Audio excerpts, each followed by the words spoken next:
Bienvenidos a Notas Culturales.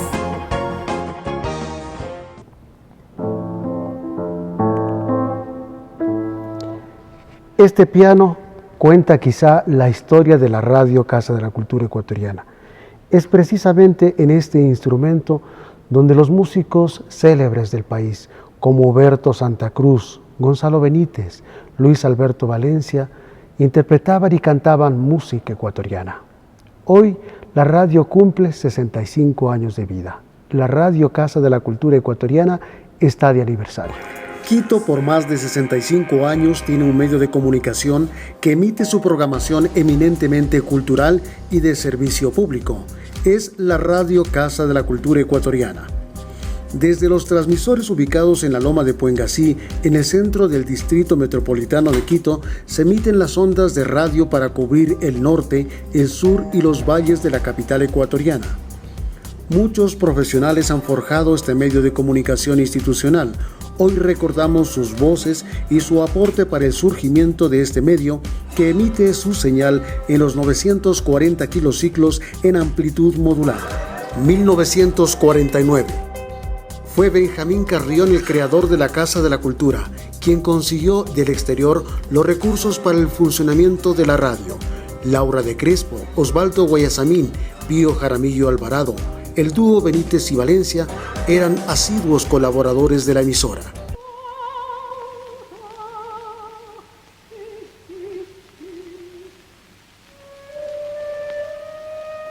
Radio Casa de la Cultura era eminentemente musical, con la difusión de música académica, zarzuelas y óperas. 1975. Con la adquisición de equipos sofisticados de esa época, como grabadoras de acetato, carrete abierto, cassettes y un equipo dirigido por Marco Vinicio Escalante, Patricia Robalino, Marisol Cadena, Robert Sánchez, Ruth Morales, Marco Vázquez, Sami de la Torre, se grabaron los discursos de Jorge Luis Borges, Pedro Jorge Vera, Euler Granda, Jorge Carrera Andrade y muchos más, archivos que son guardados hasta hoy en la fonoteca. 1985. Una nueva generación concibe a la Radio Casa de la Cultura como una emisora popular. A más de difundir la música académica en su parrilla, los forjadores de esa época nos cuentan sus aportes. La Radio Casa de la Cultura realmente como que se llevó media vida. Concretamente fueron 16 años trabajando en la radio de la Casa de la Cultura con algunas propuestas de programación en diferentes horarios. Realmente creo que sabíamos a la hora que entrábamos, pero nunca a la hora que salíamos, ¿no? Recuerdo programas como el primero, que fue dedicado en especial a los niños. Esta fue una radio que transmitía música clásica únicamente y nosotros, al llegar todo un equipo, todo un grupo de gente titulada para trabajar en radio, desde AER, la Asociación Ecuatoriana de Radio y Televisión, nos integramos a la Casa de la Cultura, a la radio, y se me concedió la oportunidad de trabajar en un proyecto especial que era la radio para los niños. Radio cultural para niños sonaba algo imposible en aquella época, pero los efectos que produjo, los resultados que tuvo fueron magníficos y se creó un nuevo público para Radio Casa de la Cultura con el programa Por el Mundo de los Niños y el Mundo de la Música. Prendía a las 5:30, me levantaba, prendía a las 6 de la mañana, hay veces me tocaba estar hasta las 11, 12 de la noche. A ver, las transmisiones era muy interesante hacerlas, puesto que casi nos íbamos todos a la radio a hacer la transmisión. Unos nos encargábamos de remendar los cables, otros de quedarse en el estudio, otro desde la base donde estábamos, pero a veces se arrancaba el cable y era corriendo a buscar los remiendos para lograr hacer la transmisión.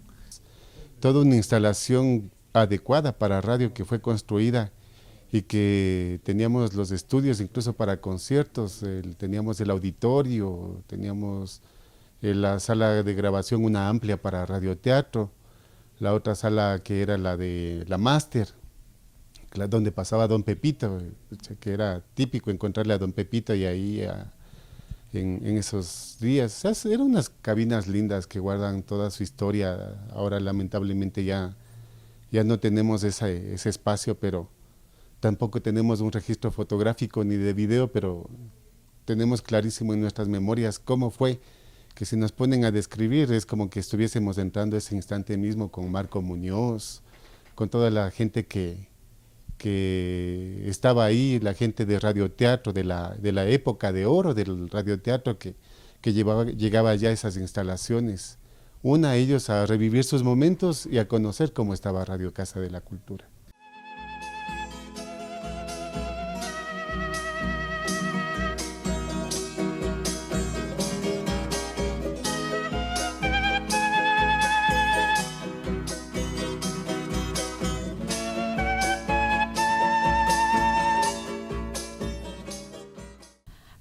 Bueno, fue una época importante en lo que tiene que ver con los programas de música latinoamericana, específicamente el programa Aquí Latinoamérica, que se mantuvo en la década de los 80 también en Radio Casa de la Cultura y se retomó luego de unos 15 años de esa década, se retomó este programa.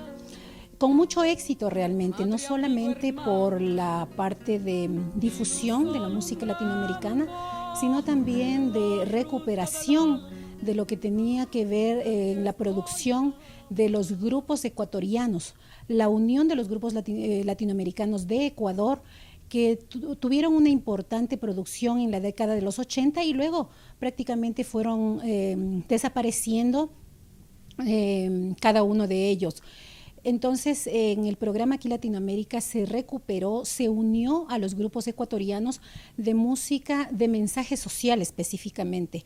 ¿Por qué? Porque era una época en que se pretendía hacer un análisis, si cabe el término, de lo que quería decir música de mensaje social, con un contenido, lógicamente, en lo que tiene que ver con producción y conducción en el programa.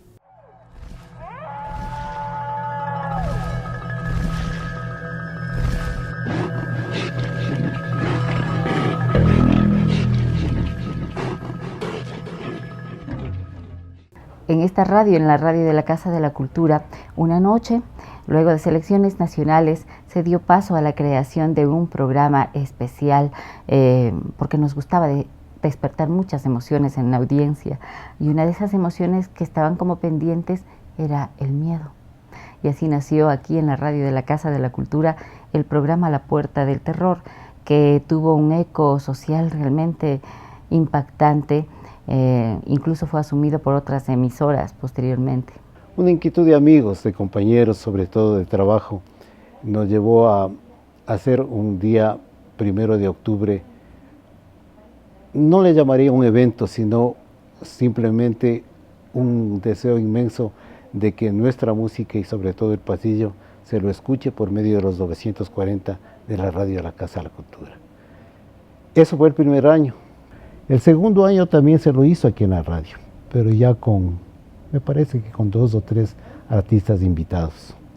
Eso nos dio la fuerza enorme de que hagamos un tercer año. Ya lo hicimos con más fuerza, con más ahínco, con más artistas y uniéndonos entre todos, inclusive económicamente, porque quienes en esa época estábamos acá en la radio, en Sucres, me acuerdo claramente, pusimos una cantidad que nos permita comprar algo para brindar a los artistas, e inclusive abrimos las puertas de esta radio y tuvimos una gran cantidad de público en esta sala. Por cuanto, a pesar de que la radio no tenía la estructura adecuada, se realizó grandes eventos, como la música ecuatoriana, eventos de música folclórica, proyectos del pasillo que queríamos institucionalizarle. Otro de los recuerdos inolvidables de la radio Casa de la Cultura Ecuatoriana fue el buscar equipos, buscar transmisores. Trabajamos con un transmisor, con un equipo que tenía 25.000 vatios de potencia. Luego de eso logramos adquirir un nuevo transmisor. Hace 5 años se adquirió ese transmisor, hoy pues un Continental, que transmite con mucha más fidelidad, que ahorra costos y que sin duda produce estabilidad en la emisora.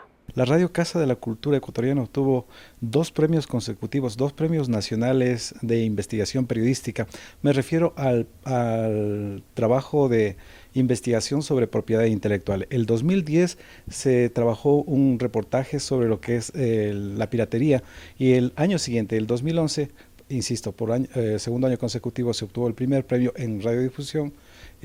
Es el trabajo que se realizó en base a lo que es patente. Realmente estos 2 premios significó para la Radio Casa de la Cultura Ecuatoriana una especie de mostrarse a nivel nacional, tomando en consideración de que esta noticia fue difundida a nivel de medios, a nivel de redes sociales, a nivel de televisión, porque era un premio convocado por la Cámara Ecuatoriana Americana. Sobre la Radio Casa de la Cultura, sin duda hay muchas anécdotas que contar. En nuestros próximos informes les hablaremos de la influencia de otras generaciones de profesionales en la producción de programas, festivales, acuerdos y convenios. Notas culturales.